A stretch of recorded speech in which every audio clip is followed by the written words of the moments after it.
한 주 동안 월드컵을 보면서 많은 슬픔과 걱정과 근심 가운데 빠져있던 사람들이 많이 있습니다. 특별히 어떤 월드컵보다 더 많이 생각하게 하는 월드컵이었습니다. 경우의 수를 지금 생각하기 때문에 예전에는 이제 우리 조만 보면 되는 거였는데 이제 48개국으로 본선 진출국이 늘어나면서 다른 조의 모든 경기들까지 막 이렇게 하고 있습니다. 아마 지금쯤 이제 그 결판이 나지 않았을까라는 생각이 들었는데, 야, A조는 어떻고 B조는 어떻고 C조는 어떻고 막 어떤 경우의 수들을 생각하는가, 이게 굉장히 복잡하고 어렵습니다. 근데 다행인 것은 이제 많은 사람들이 대신 생각해주는 AI들을 통해서 이렇게 분석해주고 결과들을 알려줘서 이럴 때는 이렇게 되면 됩니다. 이 팀에서 이 팀이 이기면 우리나라가 32강에 진출할 수 있습니다. 라고 이야기합니다. 흔히 사람을 생각하는 동물이라고 말합니다. 그러니까 생각을 하게 되어 있다는 거죠. 생각하는 게 동물과 다른 점이다라고 이야기합니다. 생각한다는 것은 어떤 사실들을 바라보면서 성찰과 추론이 가능하다는 것입니다. 월드컵이라는 것을 보면서 왜 이런 결과가 나왔지? 왜 이런 문제가 생겼지? 라는 것들을 성찰하고 추론할 수 있게 되어 있다라는 거죠. 동물들은 그것이 불가능합니다. 본능과 외부 자극에만 반응하게 되어 있습니다. 그런데 사람은 생각하기 때문에 과거를 돌아보고 미래를 계획하면서 도덕적 가치들을 판단할 수 있는 것이 바로 생각이라는 것에서 나오게 됩니다. 그런데 생각이라는 것은 우리 삶 가운데 생각보다 많은 에너지를 소모하게 됩니다. 그래서 어떻게 하면 사람들은 조금 더 편하게 살 수 있을까를 고민하면서 어떻게 합니까? 앞에서 얘기했던 것처럼 인공지능이라는 AI를 만들어서 생각을 대신하게 만들었습니다. 예전에는 우리가 다 생각했는데 사람이 모든 것들을 고민하고 생각해서 결론을 내렸는데 이제는 생각을 대신할 수 있는 존재들이 생겨났다라는 것입니다. 그래서 이제 복잡하고 어려운 것들은 그런 생각들은 대신 AI에게 시키게 되었습니다. 그리고 이제 사람들은 생각에서 벗어나게 되었습니다. 예전에 어른들이 TV를 보면서 바보상자라고 불렀던 것들을 기억합니다. TV를 보고 있으면 적극적으로 생각하지 못하게 하고 수동적으로 받아들이기만 하고 시간을 낭비하게 만들기 때문에 TV를 바보상자라고 불렀는데, 이제는 TV는 큰 상자였는데 이제 작은 상자, 스마트폰이라는 작은 상자를 우리는 보고 있습니다. 이 디지털 세상에서 우리가 살아가면서 혹시 여러분들도 이런 생각들을 해보고 있지는 않습니까? 디지털 치매라는 이야기를 들어본 적 있습니까? 인터넷에 보면 디지털 치매인지 아닌지를 살펴볼 수 있는 여러 가지 질문들이 있습니다. 외우고 있는 전화번호가 3개 이하다. 요즘 뭐 이렇게 전화번호 외우는 사람들이 별로 없기 때문에 3개 이하일 경우들이 많을 것 같습니다. 그 다음에 상대방과 대화할 때 직접 말하는 것보다 카톡이 편하다. 그 다음에 전날 먹은 메뉴나 어제 있었던 일이 바로 생각나지 않는다. 비밀번호가 자꾸 까먹게 된다. 애창곡인데도 가사를 보지 않으면 노래를 부르기 어렵다. 계산기 없이는 단순한 암산이 불가능하다. 손으로 글씨를 쓰는 경우가 별로 없다. 이게 이제 여기서 3가지만 해당해도 이제 디지털 치매라고 이야기하는데, 저 3가지 넘더라고요. 저도 생각해보니까, 야, 나도 디지털 치매구나. 자꾸만 비밀번호로 까먹게 됩니다. 자꾸만 암산이 이제 너무 힘들어서 계산기 없이는 간단한 숫자 계산도 너무 어렵고, 그냥 계산이 있으면 바로 계산기를 켜게 되는 그런 일들이 더 많아지는 것 같습니다. 생각을 하지 않다 보니까, 점점 생각을 AI에 맡기다 보니까 우리는 이제 생각하지 못하는 지경에 이르렀는지도 모릅니다. 제가 지하철을 타면 사람들을 관찰하는 습관이 있습니다. 도대체 사람들은 뭘 하면서 시간을 보낼까? 근데 대부분 사람들은 게임을 많이 합니다. 유튜브나 쇼츠를 보는 사람들도 많이 있습니다.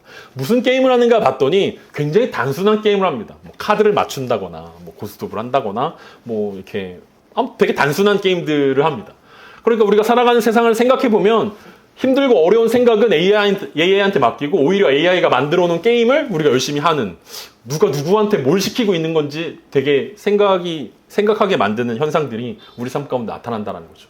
그러니까 AI 보고 게임을 만들려고 그러면 순식간에 게임을 만들어줍니다. 근데 그 게임을 우리가 하고 있는 우리 자신들을 보면 우리 되게 단순한 일들을 한다는 거죠. 마치 그냥 뭐 여기서 여기 옮기는 것들, 여기서 뭐 이걸 맞추는 것들. 그러니까 뭔가 생각하고 고민해야 게임이 풀리는 게 아니라 시간만 많으면 되는, 뭐 그런 것들을 하면서 우리는 시간들을 보내고 있습니다.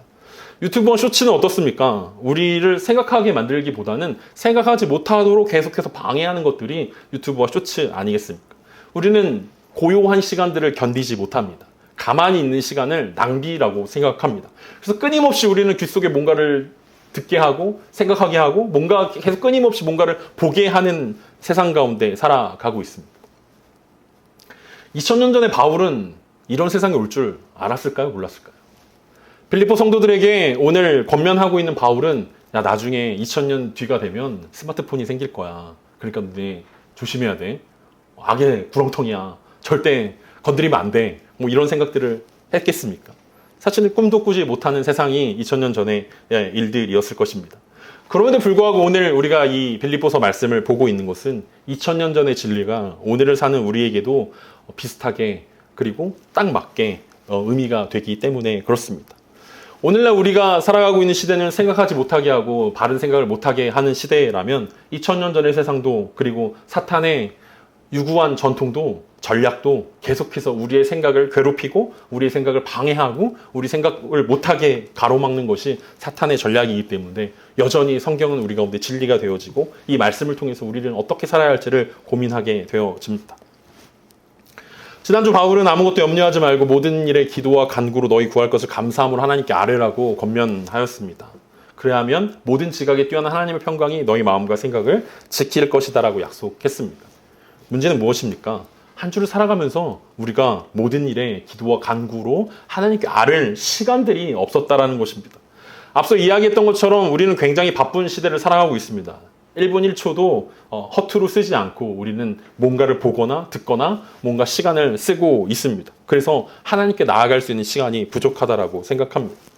우리가 기도에 실패하는 이유 중에 하나는 지난주에도 함께 이야기했지만 기도와 간구 중에 기도하지 않고 간구에만 힘쓰기 때문에 그렇습니다. 우리가 하나님께 구해야 될 것들에만 집중하기 때문에 기도라는 시간들을 잘 갖지 않는다라는 거죠.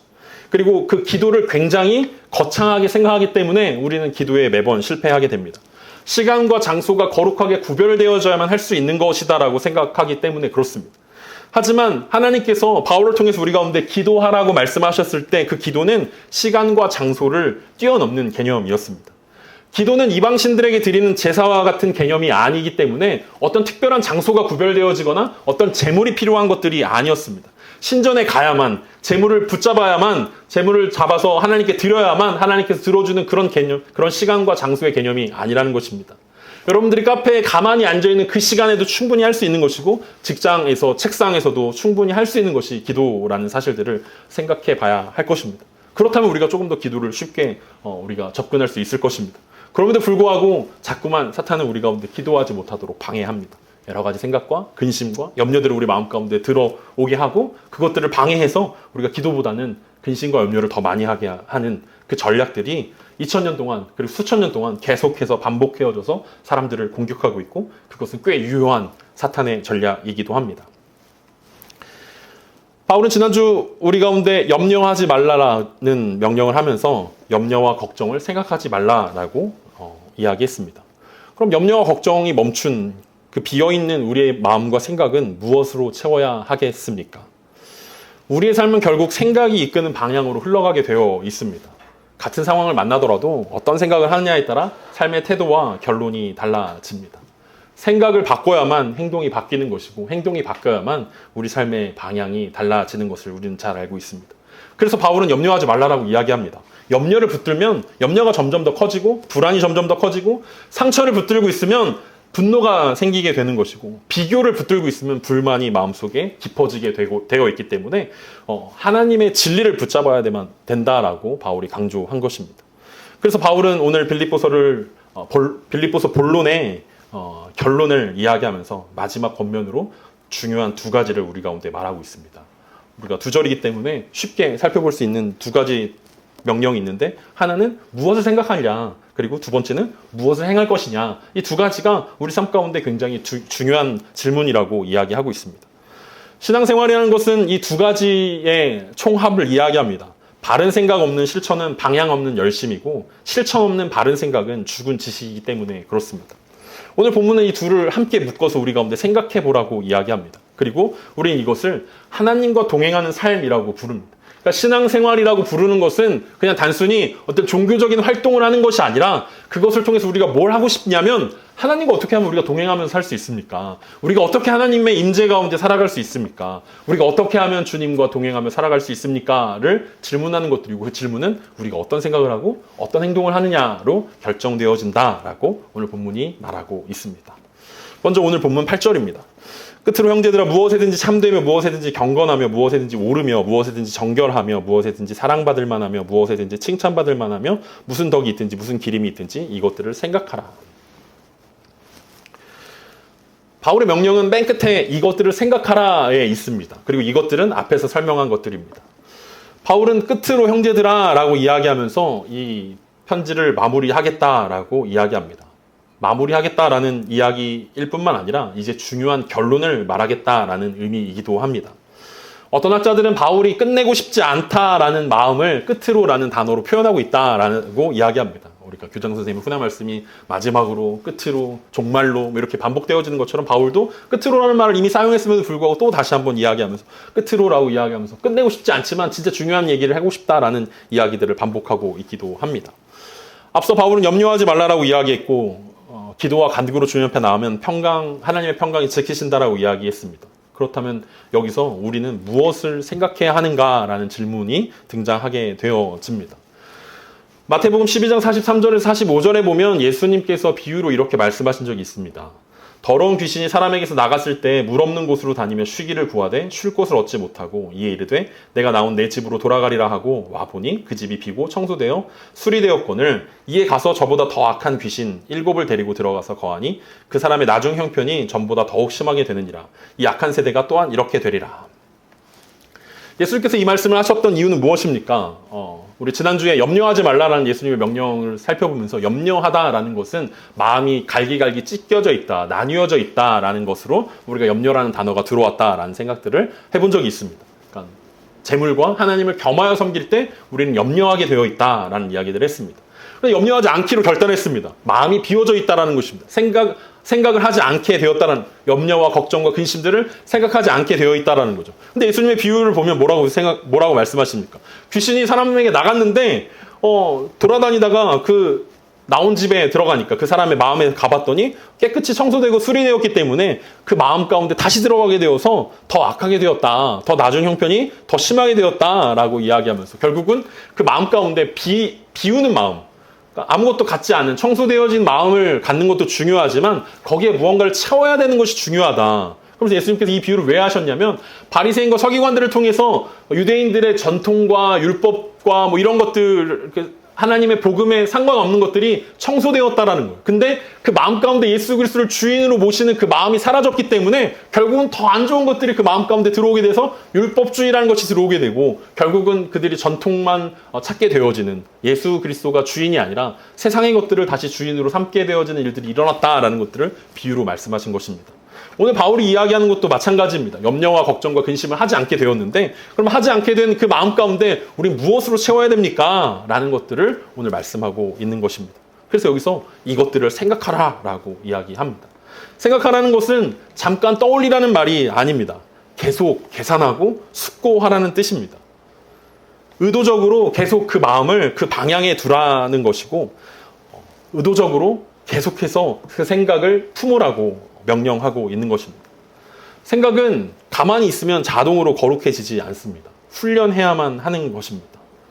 여러분, 우리가 생각해보면 아담과 하와가 처음 선악과를 먹었을 때 그 마음 가운데 사탄은 어떤 전략을 펼칩니까? 생각을 넣어주지 않습니까? 정말 하나님이 그렇게 말했니? 정말 하나님이 선악을 알게 하는 나무의 열매를 먹으면 죽는다고 이야기했니? 정말 선악을 알게 하는 나무의 열매를 먹으면 죽니? 이런 생각을 먼저 나쁜 생각을 심어줍니다. 그리고 그 나쁜 생각을 통해서 결국은 아담과 하와가 잘못된 결정에 이르게 되는 것들을 우리는 잘 알고 있습니다. 그래서 생각을 훈련하는 것들은 굉장히 중요합니다. 좋지 않은 생각들이, 부정적인 생각들이, 사탄이 주는 생각들이 우리 마음 가운데 들어올 때 우리는 그 생각들을 거절하는 훈련들이 되어 있어야 한다는 거죠. 여러분, 생각만 잘해도 우리는 사탄의 거짓 전략에 속지 않을 수 있습니다. 여러분, 생각해 봅시다. 더 많이 생각해 봐야 한다는 거죠. 우리가 어떤 유혹 가운데 빠져들게 되었을 때 이 유혹의 끝이 무엇인지 우리는 잘 알고 있습니다. 그런데 우리는 그 순간 무엇을 생각합니까? 생각하지 않기로 결단합니다. 내가 이 결론이 어떻게 될지 나는 생각하지 않을 거야. 그냥 내 마음이 느끼는 대로, 내 마음이 끌리는 대로 난 그냥 저질러 버릴 거야. 라고 생각하지 않기로 결정하면서 결국 문제가 생겨나는 것입니다. 그래서 바울은 생각하기를 훈련해야 한다라고 이야기하고 있습니다. 그러면서 바울은 오늘 길게 8가지의 기준을 제시하고 있습니다. 정수기 필터라고 여러분 생각해보면 좋을 것 같습니다. 여러분 좋지 않은 마음들이 들어왔을 때 8가지의 필터를 거치면 좋은 생각으로 바뀔 수밖에 없다라는 것입니다.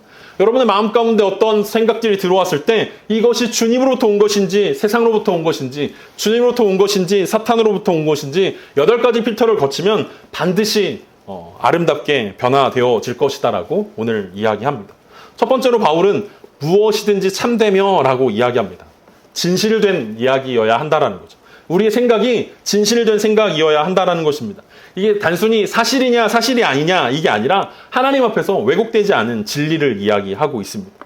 앞에서 얘기했던 것처럼 사탄은 계속해서 우리를 속이려고 합니다. 거짓된 정보들을 계속해서 주입해서 거짓말하고 우리들 가운데 잘못된 생각들을 주입하려고 합니다. 여러분 생각만 잘해도 우리가 이 사탄의 전략 가운데 벗어날 수 있다라고 말씀드리지 않았습니까? 사탄이 우리 가운데 주는 생각은 뭡니까? 넌 실패자야. 넌 버림받았어.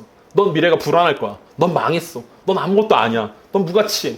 너는 세상 가운데 인정받지 못했어. 라는 이런 거짓된 생각들을 사탄이 계속해서 우리 가운데 주입하려고 할 때 우리 첫 번째 필터를 거쳐야 하는 것입니다. 이것이 참된 것인가? 정말 하나님께서 말씀하시는 것인가? 이것이 정말 진실인가? 진리인가? 우리가 고민하고 생각하다 보면 이것은 하나님의 생각이 아니구나.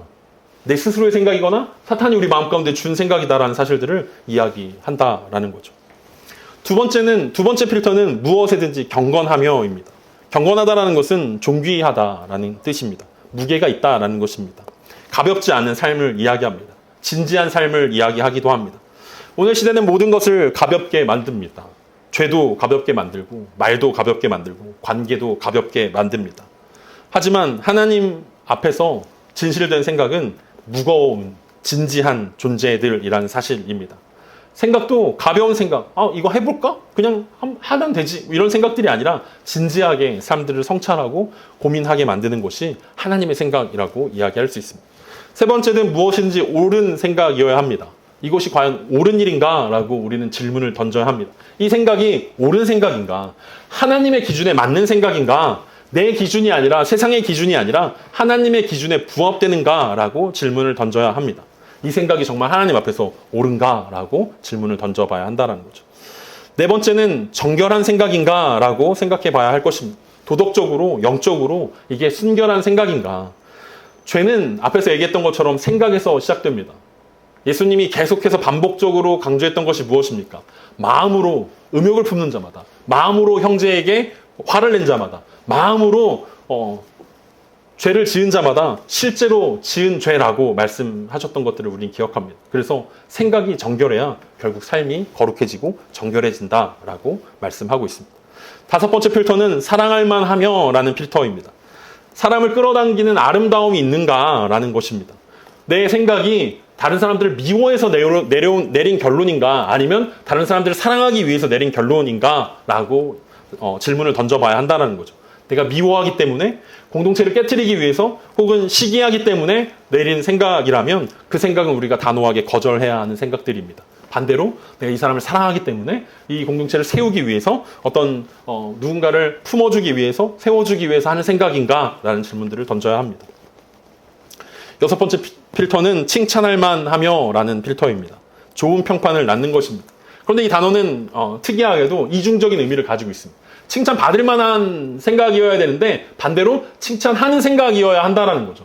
누군가를 바라보면서 부정적으로 생각하는 것들은 하나님이 주신 생각이 아니라는 거죠. 칭찬하는 생각이 진짜 칭찬받을 만한 생각이라는 이중적인 의미들을 가지고 있습니다. 그러니까 말할 때도 생각할 때도 다른 사람들을 칭찬할 만한 생각들을 해야 되고 그것이 칭찬받는 생각이다라는 사실들을 이야기합니다. 마지막 두 가지, 무슨 덕이 있든지 탁월함과 도덕적인 우수함이 있는 덕스러운, 덕을 세우는 하나님 나라의 기준으로 생각해야 하고, 여덟 번째 필터는 무슨 기림이 있든지 하나님께 칭찬받을 만한 생각이어야 한다. 사람의 박수나 인정이 아니라 하나님의 인정을 받을 만한 생각인가 라는 것들을 고민해봐야 진짜 바른 생각이다 라는 이야기들을 우리 가운데 던졌습니다. 빠르게 뭐 8가지들을 여러분 생각해 봤는데 이 단어적인 의미를 살펴보기보다는 이 단어가 우리 가운데 주고 있는 뉘앙스를 여러분 고민해 봤으면 좋겠습니다. 우리가 어떤 생각을 할 때 이 생각이 정말 하나님으로부터 온 것인가 라는 생각을 생각해 봐야 한다라는 거죠.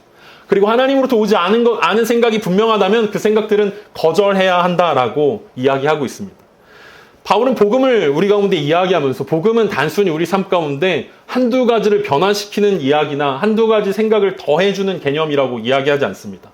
바울은 이 8가지 생각들 전체가 복음으로부터 흘러나온 것이다라고 이야기합니다. 그리고 복음의 핵심 무엇이냐면 우리의 전 존재가 전 생각이 하나님을 닮게 바뀌어가는 것에 있다라고 오늘 설명하고 있는 것입니다.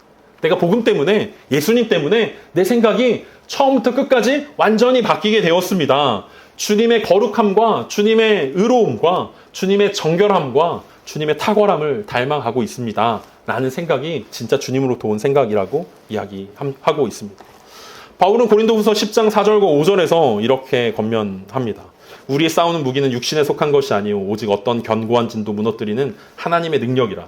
모든 이론을 무너뜨리며 하나님 아는 것을 대적하여 높아진 것을 다 무너뜨리고 모든 생각을 사로잡아 그리스도에게 복종하게 하니.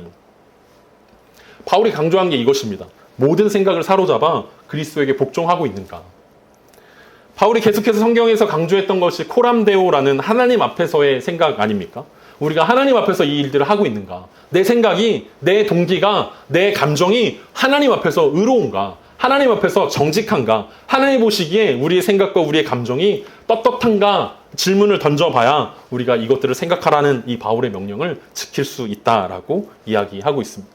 이것이 하나님과 동행하는 삶이라고 바울이 강조하고 있는 것입니다. 단순히 하나님과 동행하고 싶습니다. 내가 하나님과 함께하고 싶습니다. 하나님이 그렇게 약속하셨기 때문에 저는 그 약속만 믿겠습니다. 라고 이야기하는 것이 아니라 하나님과 동행하기 위해서는 8가지 필터로 우리의 생각들을 점검해 봐야 할 것입니다. 그리고 점검된 그 마음을 가지고 그 생각을 가지고 정말 우리가 바른 생각들을 하게 되어지는 것. 그것이 복음의 능력이라고 이야기할 수 있을 것입니다. 그런가 하면 하나님과 동행하는 삶을 살기 위해서는 배운 진리를 삶으로 옮기는 것이 필요합니다. 그것이 9절에서 말하고 있는 바입니다. 너희는 내게 배우고 받고 듣고 본 바를 행하라. 그리하면 평강의 하나님이 너희와 함께 계시리라. 배우기만 하고 실천하지 않으면 아무것도 아니라는 말씀은 성경 전체에서 계속해서 우리 가운데 이야기합니다. 우리가 자주 인용하고 있는 야고보서의 말씀도 그렇게 하고 예수님께서 계속 인용하셨던 말씀들도 그러합니다. 배운 진리를 삶으로 옮기지 않으면 그것은 아무것도 아니라는 것입니다. 우리가 바른 생각을 할 수 있게 되었다면 이제 바른 행동을 해야만 하는 것입니다. 그래서 바울은 너희는 내게 배우고 받고 듣고 본 바를 행하라고 이야기합니다. 바울은 4번에 걸쳐서 자신이 가르쳤던 것들을 설명합니다. 바울은 가르쳤습니다. 그리고 빌립보 성도들은 배웠습니다. 교리적인 교육을 받았다라는 것입니다.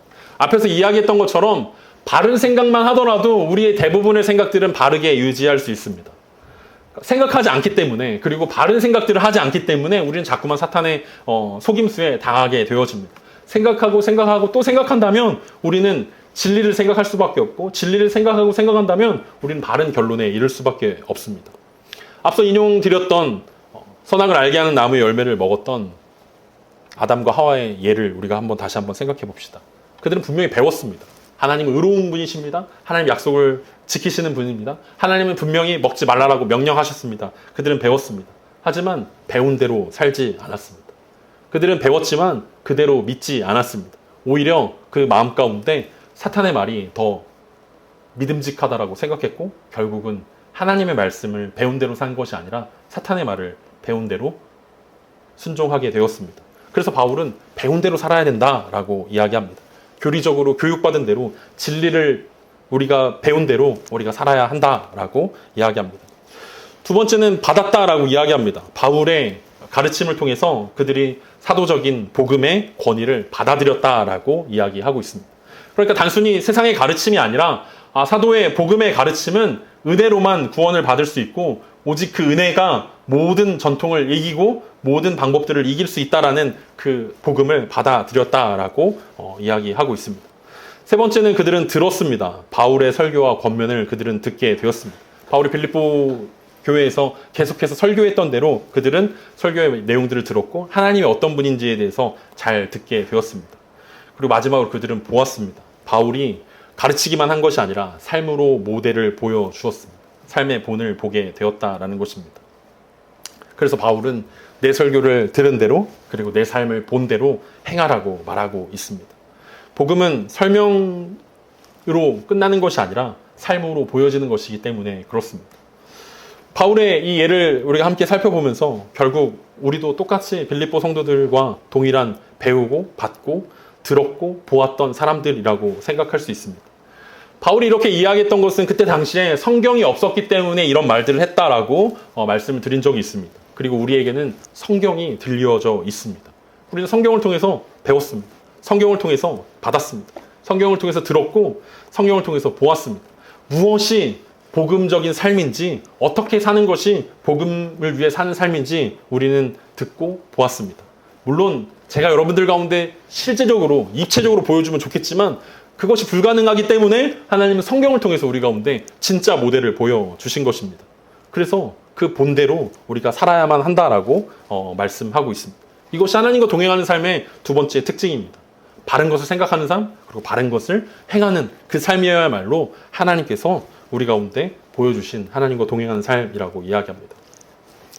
바울은 자신의 영적인 아들 디도에게 이런 편지를 보낸 적이 있습니다.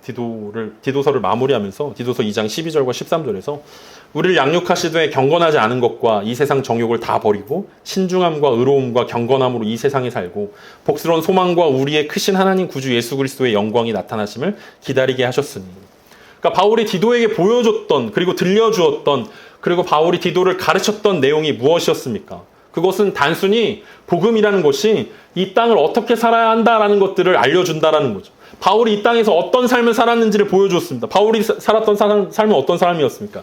이 세상의 정욕을 다 버리고 신중함과 의로움과 경건함으로 이 세상을 사는 방법들을 바울이 디도에게 보여주었다라는 것입니다. 그리고 알려주었다라는 것입니다. 그러면서 13절에서 뭐라고 이야기했냐면 주님의 영광의 나타나심을 기다리게 하는 삶으로 바울이 살았다라고 이야기합니다. 그러니까 바울이 전한 복음은 이런 삶들을 이야기합니다.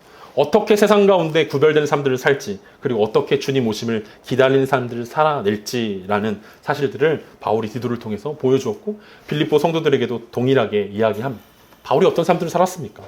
세상 가운데 타협하지 아니하고 세상 가운데 세상의 헛된 것들을 구하지 않고 하늘의 영광을 구하는 삶, 바로 그것이 바울이 이것을 행하라 라고 명령하였던 삶이라고 우리는 이야기할 수 있습니다. 바울이 행하라고 이야기했던 이것은 한 번만 행하면 된다라는 것이 아닙니다. 우리가 믿음을 이야기할 때 우리는 단순히 예수님을 우리 구주로 믿습니다라고 단회적인 한 번의 행동으로 모든 것이 끝난다라고 생각하는데 앞에서 생각을 반복적으로 훈련하는 것처럼 행동도 반복적으로 훈련되어야만 하는 것입니다. 습관되어진 순종이라고 이야기할 수 있습니다. 왜냐하면 아는 사람은 많지만 고백하는 사람은 많지만 실제로 행하는 사람이 적기 때문에 그렇습니다. 아는 것과 행하는 것이 구분되어진 것은 진짜 복음의 삶이 아니라고 이야기하고 있습니다. 신앙이 성숙되어진다는 것은 바르게 생각한다는 것이고 바르게 살아간다라는 의미입니다. 신앙의 성숙은 정보가 많은 것이 아니라 순종이 많은 것입니다. 앞서 얘기했던 것처럼 챗 GPT한테 물어보면 기가 막힌 대답들이 나옵니다. 우리가 기독교에 대해서 그리고 복음에 대해서 성경 말씀에 대해서 챗 GPT보다 더 많은 정보를 가질 수 없습니다. 그들은 이 인공지능은 이미 더 많은 지식들을 가지고 있고 우리보다 더 많이 성경을 읽었고 우리보다 더 많은 성경의 지식들을 알고 있습니다. 하지만 우리는 그들이 그리스도인이 될 수 없다는 것들을 잘 알고 있습니다. 왜냐하면 신앙은 지식에 있는 것이 아니라 생각과 행동이 합쳐진 인격에 있기 때문에 그렇습니다. 우리가 신앙적인 삶들을 이야기할 때 그것은 우리가 어떤 생각을 하느냐라고 질문할 수 있습니다. 신앙적인 행동을 하고 있느냐라고 우리가 질문할 수 있습니다. 그리고 생각과 행동을 합쳐서 우리는 바른 인격을 가졌냐라고 이야기하고 있습니다.